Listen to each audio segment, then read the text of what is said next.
वाले लोग, सहभागी होने वाले लोग तो लाभान्वित होते ही हैं।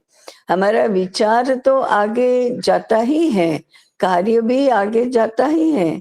इसलिए आने वाले लोगों का भी लाभान्वित होना तो स्वाभाविक है, वो हमारा उद्देश्य रहता है, परंतु हम स्वयं लाभान्वित होते हैं।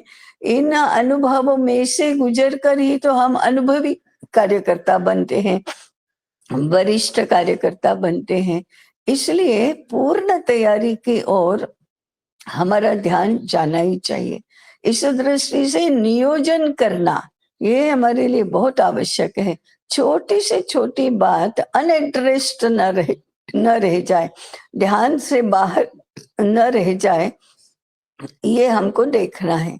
तो जितनी हमारी पूर्ण तैयारी होगी, जितनी व्यवस्थित तैयारी होगी और नियोजित पद्धति से तैयारी होगी, उतना हमारा काम सारा स्मूथली, जिसको कहते हैं, आराम से चलेगा।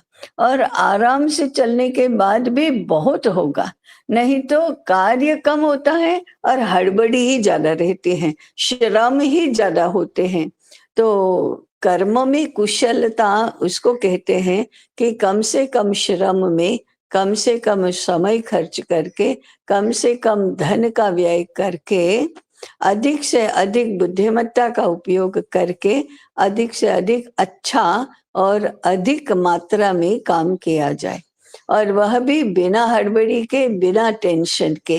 और जैसा सोचा था, जैसे मन में कल्पना थी, वैसा पूर्ण रूप से हुआ। इस प्रकार का समाधान मिले, इस प्रकार से संतुष्टि मिले, ऐसे हमारे विभागों के कार्य की रचना हमें करनी चाहिए। कि लक्ष्य निश्चित करना, उसके लिए पूर्ण नियोजन करना, उस नियोजन के अनुसार पूर्ण तैयारी करना और उसका पूर्ण क्रियान्वयन करना। और उसको पूर्ण अंतिम सोपान क्या है, तो उसका वृत्त तैयार करके संबंधित सभी लोगों तक वो पहुंच गया, हिसाब हो गया, समीक्षा बैठक हो गई, श्रम परिहार हो गया, तब जाकर हम उसका कार्यक्रम को पूर्ण हुआ ऐसा मानेंगे। तो ये हमारा जैसा नियोजन होगा, वैसा ही हमारा कार्य या कार्यक्रम भी होगा। ऐसी-ऐसी बातों को हम ध्यान में रखेंगे, सीखेंगे, आगे बढ़ेंगे, तो हम भी सीखेंगे और हमारा कार्य भी उससे लाभान्वित होगा, वो भी अच्छा होगा। उसमें ही ये तो परिलक्षित होगा कि हम कैसी तैयारी करते हैं, कैसा अध्ययन करते हैं, कितने कुशल हो गए हैं।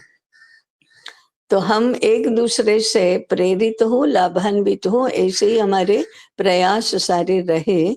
इसी सदिच्छा के साथ आज की बैठक हम पूर्ण करेंगे।